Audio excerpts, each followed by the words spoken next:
Welcome to the Closed-Minded Podcast, where we read with an open mind in order to close it again on something solid. My guest today is Dana Budzyn, CEO of UBDI, a tech startup that's looking to transform the market research industry. If you've been following the 2020 presidential campaign, you've probably heard of Andrew Yang and his platform of UBI, or Universal Basic Income. But what you may not have heard of is Universal Basic Data Income. That's the term that Dana uses to describe what her company is attempting, which is to allow users to transform their personal data into an asset that earns money while retaining privacy and anonymity instead of simply trading it all away to the big tech companies. Dana, welcome to the Closed-Minded Podcast. Hello, and thank you for having me. And a great intro. It's like, you do the pitch. Great. So give me a non-technical description of what UBDI is that would make sense to the average person. Okay. So we allow you to take your data from different accounts like Facebook, Instagram, Spotify, your financial transactions of what you're spending when you check your credit card statement or your bank statement, and basically put that in a protected vault. And then you can choose when you want to share that and for specific compensation with companies, brands, nonprofits, academic institutions, and effectively have a more transparent exchange with companies that want to utilize your data and often want to grow closer to you. And we're just giving them the vehicle to do that and for you to make some money. So what is ethically sourced data and what is unethically sourced data? I mean, I consider there's many deep holes I could go into here, but I consider the start of a more ethical data economy giving people power and choice. That's my own political views. That goes everything for me and our company is giving people the tools for them to choose how they share this. And so I consider unethical just about everything the big companies are doing behind your back, especially when, Facebook does things like tells you your device, give us your phone number for security, and then they go use it for ad targeting on the most, so easy to link a device to yourself and have that like on a very personal basis of targeting. So there's things like that where it's just, you don't have transparency into how they're using things, and you might give them information for one thing and then they utilize it for another. And that right there is a lie, point blank. And I just think that we should be more open about how data is used. It's not all evil.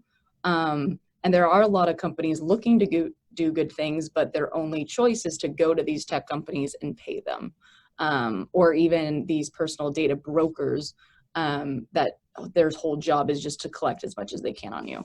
So I think you should have the power to have your own data. I think you should be able to choose when you want, and that's more ethical. And then as we grow, there's tons of other things about making sure who can come into our system to pay people, that we want to be respectful of people's choices, but also where we need to draw the lines that they might not know what they're, opting into. And if we sense from a company that they're not going to utilize this in the right way, we just ban them from our company or don't let them, run a study on our platform. Mm-hmm. Okay. So let's say I've, pulled down all data from a bunch of my social media accounts or financial transactions or whatever. And we don't necessarily need to get into the mechanics of how that works. But once the data has been pulled down, how does it get analyzed and get me matched up to particular surveys without, I guess, and still maintain my privacy? Like you indicate in some of the descriptions that you don't have access to my data points. The research companies don't have access to my data points. So how can it possibly work that my data is still matched up to relevant matches? Well, okay. Tell me if I get too technical. I'm just going to try to keep this high level. So UBDI is a platform built on DigiMe, which is effectively a utility for you to aggregate all of that data. And what they have basically $30 million plus has gone into is DigiMe does not see, touch, or hold the data.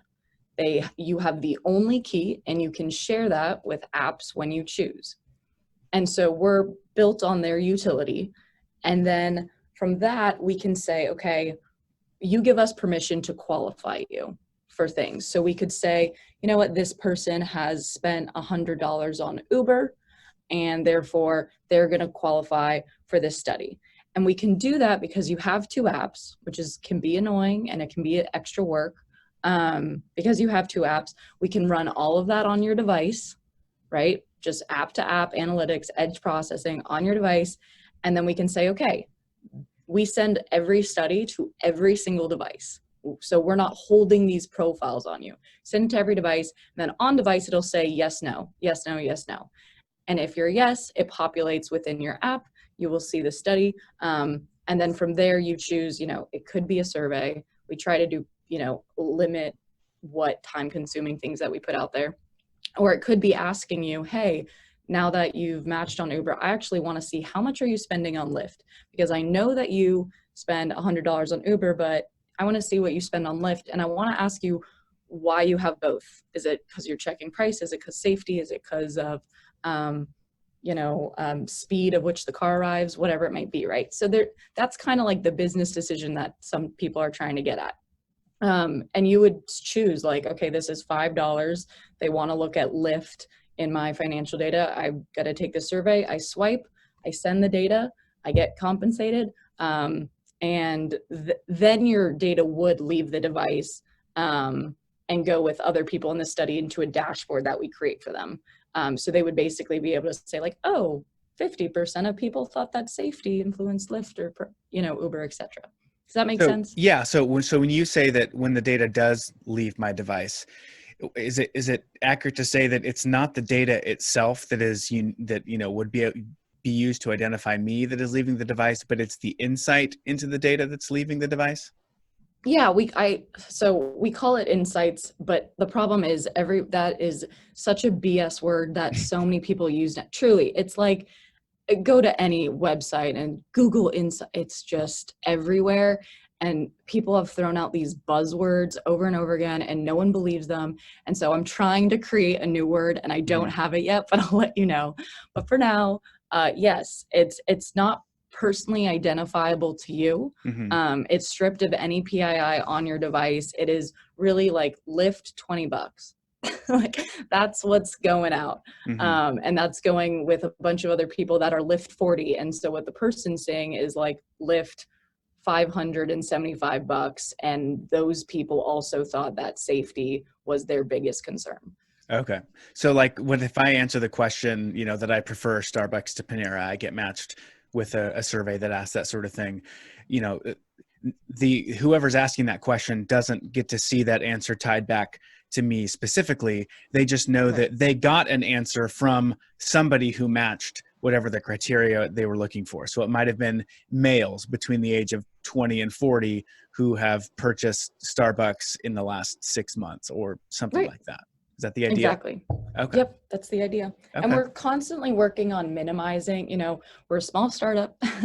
We have a big battle to fight and a long ways to go, but we're constantly trying to minimize what we take on to our servers. Like we are trying to get smarter and do everything we can on the device and really just extract the minimal information that we need and even do send sums, send, just very nuanced things, but we have to get smarter somehow. So in the beginning, we probably ask for a little bit more than less so that we can learn and get better. But with people out there buying a petabyte of data, a day, and you have much less than that. So gotta compete and get you guys your money.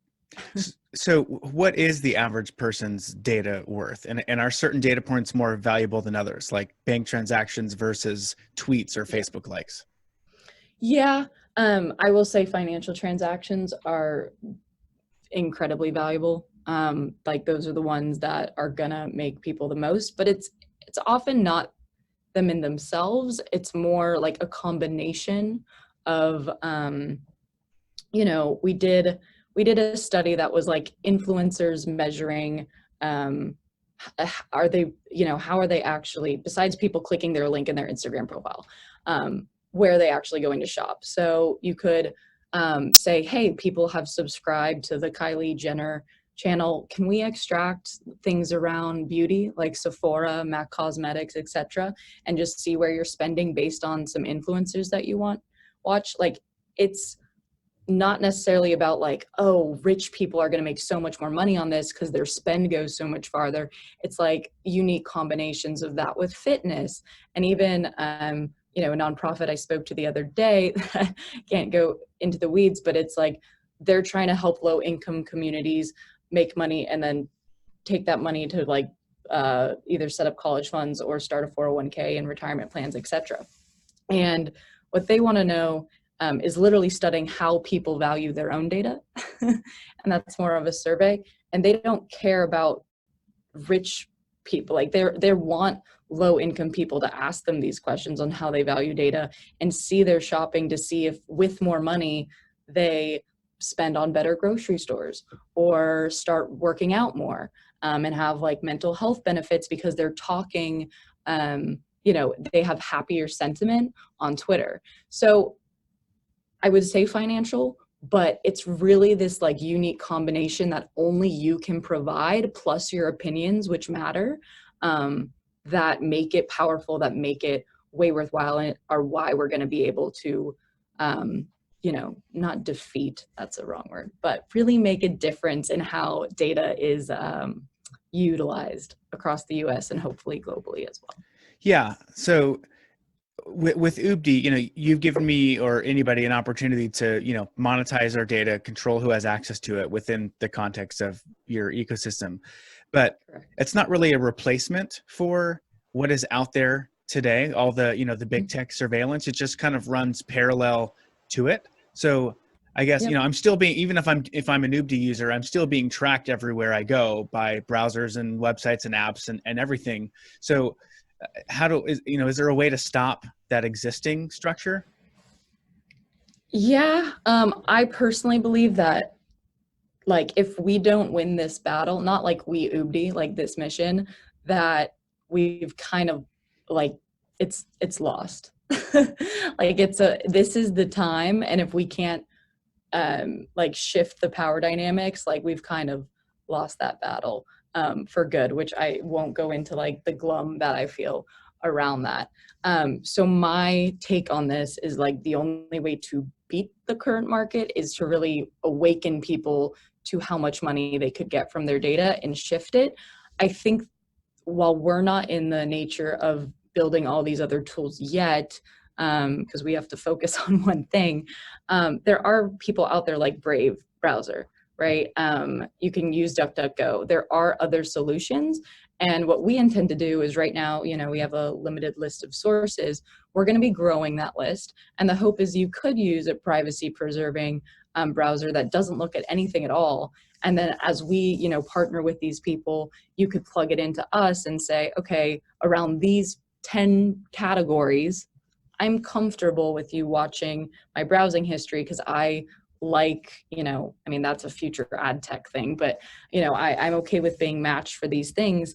And then you get compensated, you're comfortable, and that for everything else, like you're not being watched and you just get that high level browser experience. So I think there's a partnership with, we need the competitors to rise up these companies, but they have a huge battle too. And it's kind of like we need to work within this ecosystem, not think that there's going to be a winner take all, and really work together to make the difference, because one person is not going to take down Google. It's going to be new social media apps that preserve your privacy, chat, end-to-end encrypted chats that protect your privacy.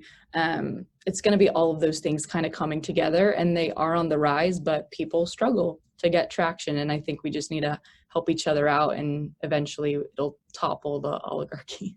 Yeah. Are you familiar with George Gilder? Mm-mm.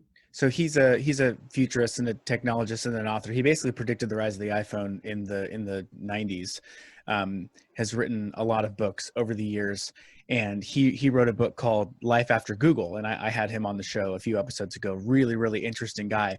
And his basic premise is that Google and the big tech companies have sort of sown the seeds of their own destruction with they've been gobbling up all of this data, but then have had to invest enormous, resources in, new innovations in hardware and software to speedily analyze and serve up the data, both for their advertisers and also just to have, the top search engine in the world where you get a result in, milliseconds. And so, but it's all centrally located. And so the whole paradigm is built on centralization of data, which of course is a major security risk because, it's like they asked the guy, the famous bank robber, like, why do you rob the banks? And he says, well, that's where the money is. It's like, well, when all your data is centrally located, those are prime targets for hacking and for security risks. And so, but the interesting thing is that as a result of all this innovation that Google has done and big tech, is that now we've got, handheld devices that have immense computing power that nobody's ever been able to dream of before. And so now you can do all of this calculation and running algorithms against data all on a local device, and you don't have to have centralization. And so that's the future, because like with UBDI, it allows privacy.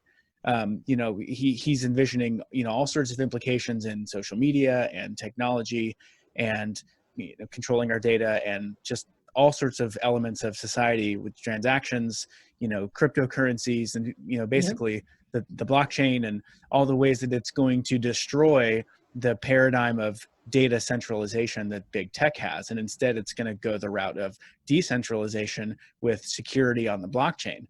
So to me, this, just looking into UBDI, it's basically fits into exactly what he is predicting. And it's just one of the many use cases that has come out of this growth in technology. Yeah, I mean, I completely agree with the decentralized future. I will play a little bit of devil's advocate on people think blockchain solves every security problem, no demand. And Sure. People say like, oh, blockchain is good for tracking data, which can be good and it can also be bad. It has its useful places.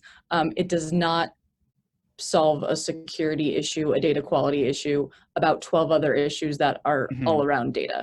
And so I just say that because people often, there's competitors out there that are like, blockchain solves it all. And it's like, no, they solve one of like 12 things that we're trying to tackle, and one company is not going to tackle them all. It's going to have to be us working together. But I completely agree that they have sown their own grave in a way, because they're just, no matter what they say in front of Congress or online or however millions they spend on PR, they are not built for privacy. They are not built for choice. They're never going to be able to turn back the clock and be like, well, let's start building from ground one. Like, that is why new companies have an advantage in that space, is because you can kind of take like privacy by design principles and really like start building with that in mind at like the forefront, and then grow from there. And if you don't start there and you have to go backwards, it's just not going to work for them.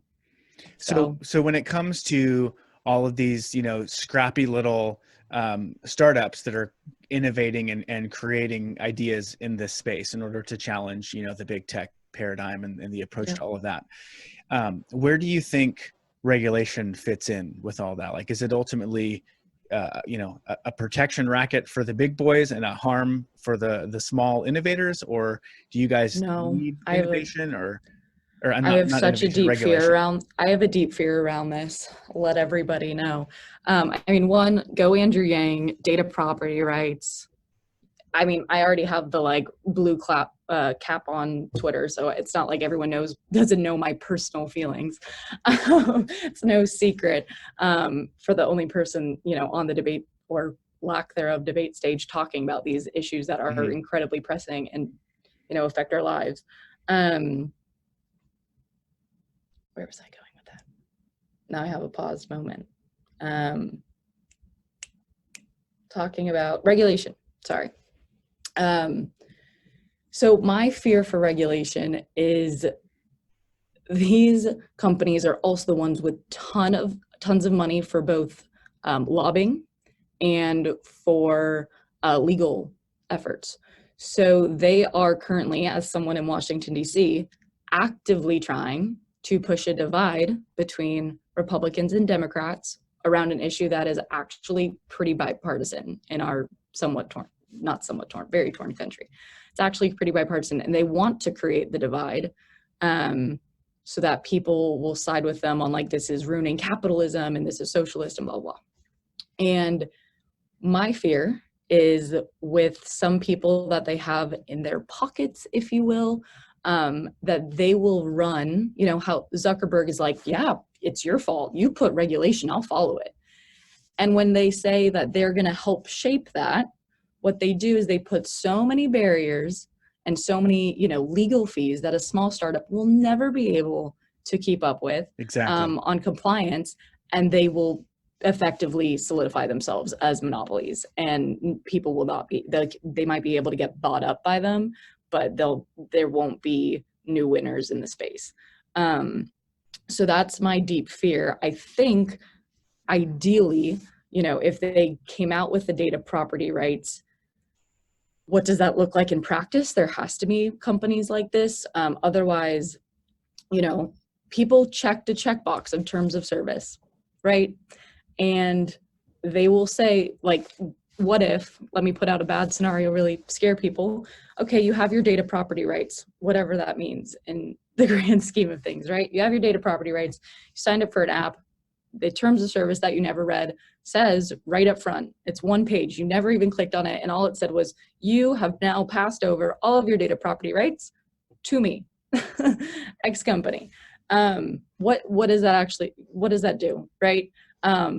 There's just so, I think putting, you know, that legislation in place, getting the conversation, starting that center of, I forget if he called it like the data organization or World Data Organization, getting those conversations started to put ethical frameworks is going to be entirely important. And I'm sorry, that's not a more direct answer. I'm not trying to like weave my way around, but there's not going to be like a stamp of legislation that's like, oh, well, Facebook's whole model's thrown out, goodbye. It's just not going to happen that way. And we just have, I'm less worried about regulation getting in place because I think we can beat the market with this type of model. I'm worried that it's going to get hijacked and that it's actually going to hurt us. I'm okay with neutral, not okay with them hijacking it. Yeah, well, that's a wise approach. Too often people don't even consider all of the unintended consequences of insert regulation here or insert piece of legislation there. They just think about what immediately is going to result on the face of it, and they don't consider all of the back end things that are unseen, but sometimes even more important. Yeah, no, so true. So you've got this chicken and egg problem, right? You need users' data in order to, you know, entice customers. And of course you need customers who will need data in order to entice users. So how do you solve that problem? The $1 million question. Well, I can tell you how we're approaching it. So the reason we picked market research was actually because it's about smaller populations of individuals, specific types of groups, right? But smaller populations. It can be 400 people, it could be 1,000 people, it could be 5,000 people. But this isn't your $1 million selling data to Wall Street, $1 million selling data to ad tech firms, right? This is more about finding a population of 500 video gamers that verified play for Xbox, asking them a set of questions or seeing, you know, a holistic view of their lives, whatever the person's looking for. And so we've kind of solved that we don't need millions. We're looking right now, so we have about 12,000 users. The last time I looked, maybe 13,000. It literally says in the app, so I probably could just go check. But we reached a point with a big Fortune 100 company the other day that did inform us basically like you needed 10,000 people for us to even like take you seriously, to even look at you. And we have reached that point, and like shout out to our user base. I know it's not perfect or easy, and there's plenty of flaws that come up, but like you're hanging in there with us, and that's what we need. We need people to hang in there with us while we solve this problem and be open about it. It's a tough problem to crack. And so we have like a lineup that we are kind of creating. We've been working with them. A lot of the studies you've seen have said UBDI, right, that people have seen, because we tell people who the company is. And it right now it's us. And we're utilizing this data for case studies. We're getting smarter about the data that comes in and how it can be used and how to make it powerful in storytell, and getting those clients over the edge. So most of the studies you've seen right now have kind of been in conjunction with someone, even though we're paying people out. They've been in conjunction with a company that's like, I want to see if you can do this. And so we're using our like money and raise money to basically be like, yeah, this is our time to learn and find out what we do best and where we can find people value without, you know, throwing them to the wolves, because that's not our job. We're your representative. We're here to protect you. So I know it's not a perfect answer, but market research solves a lot of those problems, because the industry itself too is like mostly survey based, and it's mostly people giving their opinion like, oh, I shop at Trader Joe's. Oh, I do this. And it's like 30 minutes of pre-qualifiers to maybe get a dollar survey. And in every step of market research right now, it's like incredibly bureaucratic too. So you get like 10 cents on the dollar of what people are paying for you to take a survey. And we give 80% of our revenue, but we're also trying to take out that bureaucracy of all these middlemen. So that you should start seeing, when we get clients, like you have smaller payouts right now, our hope is that you start seeing $15 a study, $20 a study for 2 minutes of your time or less. Or, you know, Wow. even like $50 a study for swiping and sending data, like getting that instant data work per hour and being able to say, like, if your data was constantly working for you, you could be making $1,000 a year. And we're going to get smarter about that together, but we need you to like hang in there with us. So we think that we've picked the right industry. We've built a research portal that really is we're getting smarter with clients right now on the back end to make that easier for them. And honestly, it's going to take a little bit. It's not going to ever be a perfect balance. Like, we have the right amount of users for what companies want. But if we can be smart on the companies we do have, and, you know, be like, we need 500 video gamers. Okay, let's go get those video gamers in. We can grow it in a very natural, create groups for people, put them in like natural buckets, and really start to grow it that way. But it's not going to be, you know, it's not going to be short term, an app that you come into every single day and there's 10 things waiting for you. Mm-hmm. It's just not. And I'm going to be candid about that, because people contact support and I read every bug right now and I read every support message, and it drives me crazy when I see like, hey, give me more. And I'm like, I know you got to be patient with us, but be with us, you know, stick through it, and it's going to be worth it for everyone. So. Yeah. So I'm in the app, I see a survey that I get matched to, and I take it, and I can see the details on it, who's requesting my data, what the, you know, categories of data are that they're, you know, filtering on, matching me by.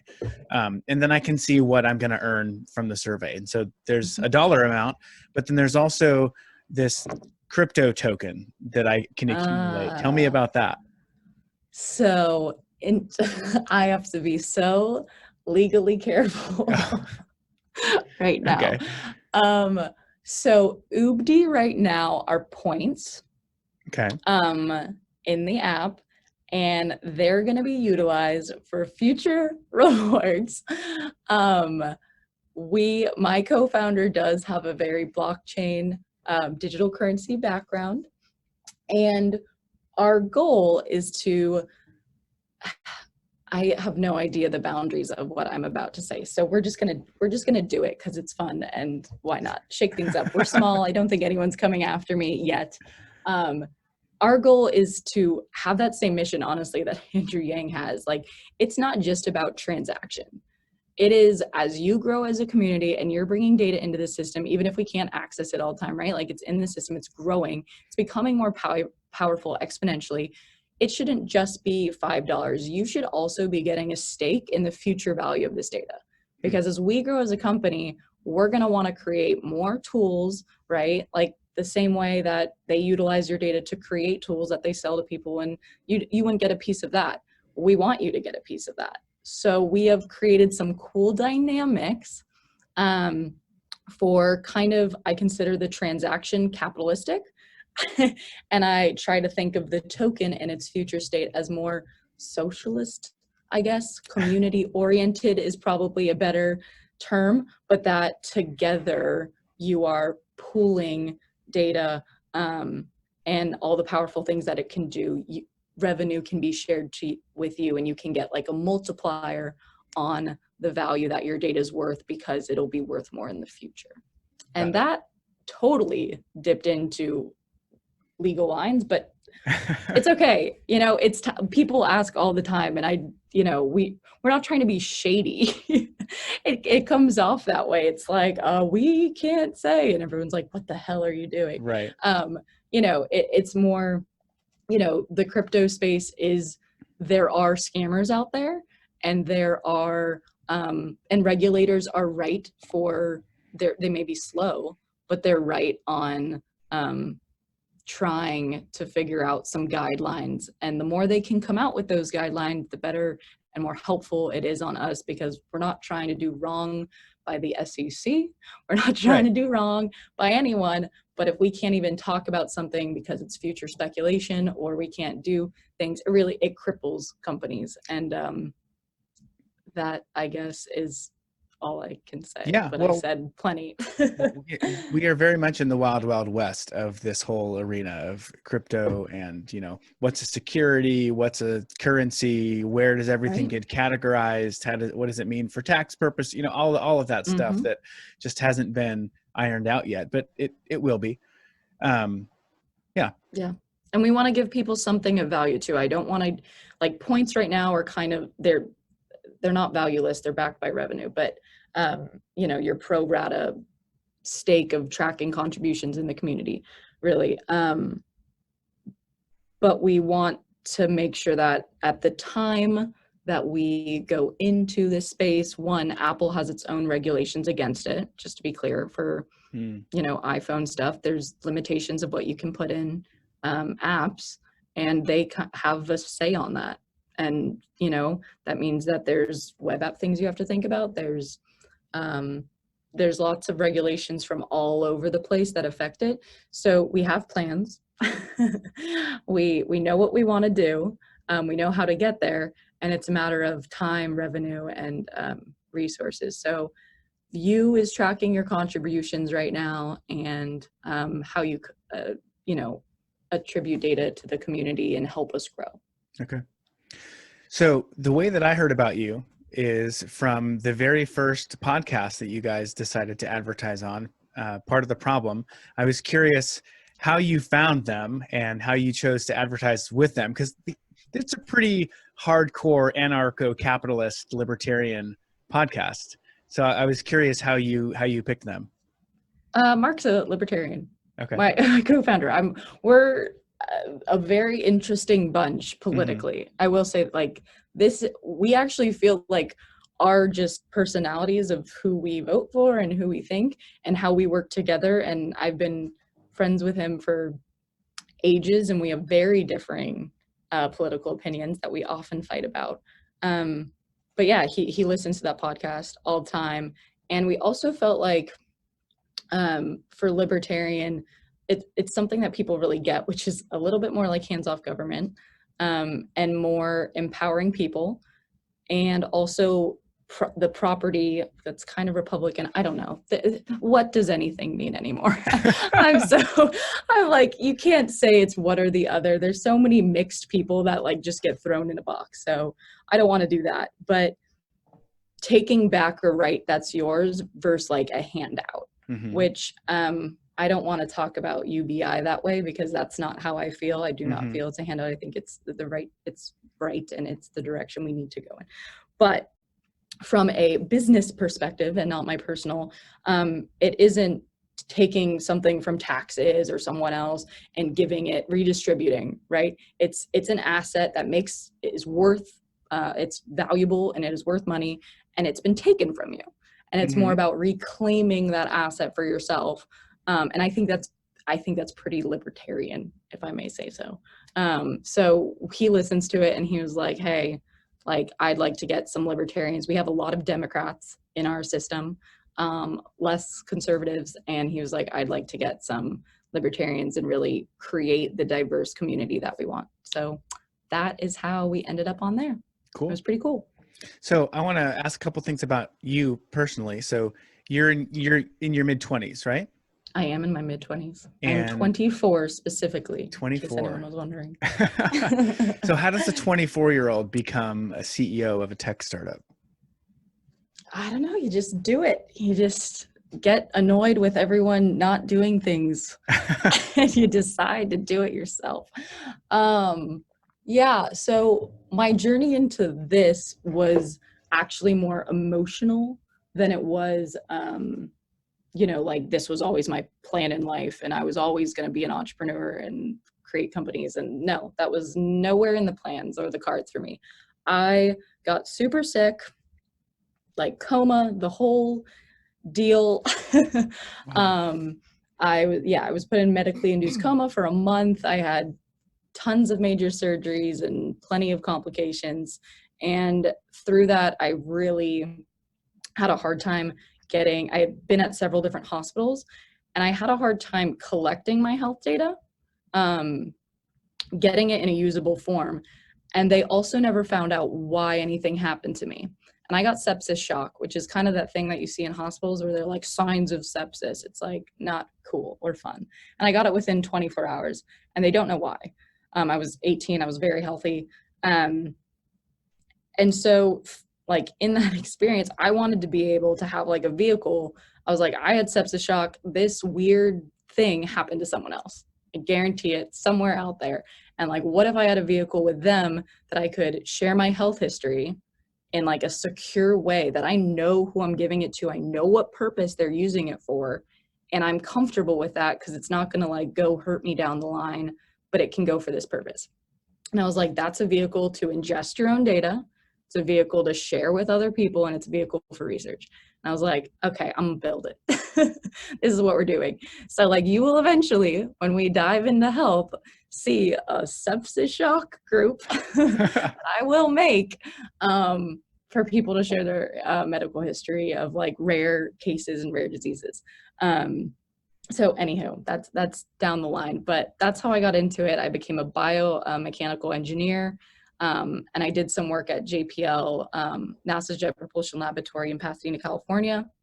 And it was a very different job. I worked in the same lab as the Mars 2020 detector, and they told me not to touch anything. So I'm not that cool. I was like, they were like, stay on your side of the lab.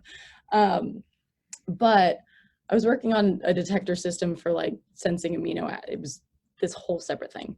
But what they were doing is they were starting a consortium of companies like City of Hope, Children's Hospital, I think Kaiser Permanente was honestly in there too. And they were struggling. They wanted to repurpose some of their detector systems for medical applications, or even like fire signatures or just a variety of different things. But in the health space specifically, they were like, how do we reach the right people to like, I don't know, for them, it was more specific. It was like, we need them to pee in a cup or, or we need a sample or, this, that, and the other. And I was like, hey, there's this matching piece based on data. They're trying to find people. They're not trying to do anyone harm and they can't. Like, how do they find those people and how do they get the research done that they need to? So there was me wanting to do things. There was a need on the other side. And that's kind of what you need to fill a need to build a company. This is really long, by the way. Just cut me off. I can ramble till the end of time. That's what podcasts are for. We're not on a strict segment. Throw me out. No. So I went to, it was called Personal Data Week in New York. It was like the first one. It was just, I don't know. It was just starting out. And, but in that, because I was curious, I saw a company called DigiMe that was letting people aggregate their data and saying like, build apps on this. I was like, wonderful. Look what we can do with that. You protect them and bring them into the vault. With permission, I will share this data and help researchers like find people, get things, and have people be fairly compensated for it. And the next step of that was if I shared my health data, and some like, it's not a cure in my case, but like, what if a cure came out of it, right? If you shared your health data and what if a cure came out of it, how do you make it so that it's not just that you gave $10 and someone who did something for a public good, and then some pharmaceutical company comes and upcharged you 3x so that you can barely even afford the very, thing that you need and that you helped contribute to? How do we solve that? And I don't have a perfect answer, but that's where I think the token piece comes really into play. That's where, like, it shouldn't just be that you gave this up and it's gone forever, that like you still play a role in the very things that are being discovered and the tool sets that are being created for automation or AI, that you get pieces of that back to you. And it's not a perfect science. I wish I could be like, oh, I know everything that's going to happen when we get to that point. But that's the mission. That's how all the pieces kind of fell together. And yeah, break there. That's a cool story. So if people wanted to research UBDI further and potentially create an account, where would you send them? Well, go to the App Store, UBDI. We realized the last podcast I did, I said UBDI, and I had people online going, is that ooh, like ghost? Is that UBDI? And everyone was spelling it. I was like, okay, note for podcast, UBDI. It stands for Universal Basic Data Income. It's in the App Store. It's in Google Play. You can go to our website, which is ubdi.com. Needs some sprucing and probably some more details there. Been focusing on the building versus the pitching, to be to be frank. But yeah, that's learn about it. You can come hit us up on Twitter, or we're on Reddit and stuff, and ask us questions. Like, we might not get to it in 3 seconds, but we try to be active and like tell people what we're doing, so they're not like, why haven't I seen a study in 3 weeks? Like, hey, here's a list every week of what we're working on. We try to be as good at community building as we can, because we do care and we are people. We're not just hiding behind some website. Yeah, well, I will certainly link to ubdi.com in the show notes. I'll link to the Reddit community. You have a TEDx talk, I think. I will link to that. I do. Also. And anything else you can think of if you want to send me that. But Dana, I've really enjoyed this conversation. Thanks so much for coming on the show. This has been so fun. Thank you so much for having me.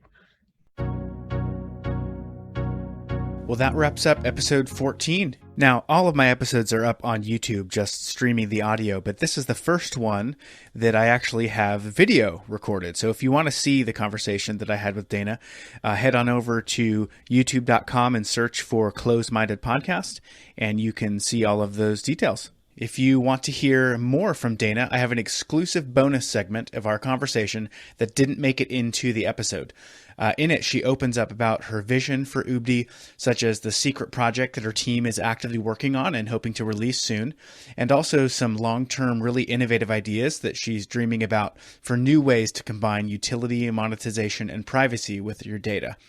To get access to this exclusive bonus clip, head on over to closemindedpodcast.com/14, scroll down the show notes page, and subscribe to my email list. I will send you the link right away. I promise I will never spam you, but I do like to notify my audience of new episodes occasionally, book reviews, and bonuses like the one with Dana today. Also on the show notes page, links to everything Dana and I talked about, including her TED Talk, the UBDI community on Reddit, and my discussion in episode 8 of the show with George Gilder about his book, Life After Google. If you have any questions for me about UBDI or NordVPN or anything else, feel free to email me directly at seth@closemindedpodcast.com. And finally, I would really appreciate a rating and review in iTunes or whatever podcast directory that you connect through. If you find it confusing, have no fear. Go to ratethispodcast.com/CMP. CMP is for Closed Minded Podcast, and get step-by-step instructions for whatever device or app that you're in. So I totally just threw a ton of links at you, but all you have to remember is closemindedpodcast.com/14, since this is episode 14, and everything you could possibly need will be there. So thanks for listening. We'll see you next time.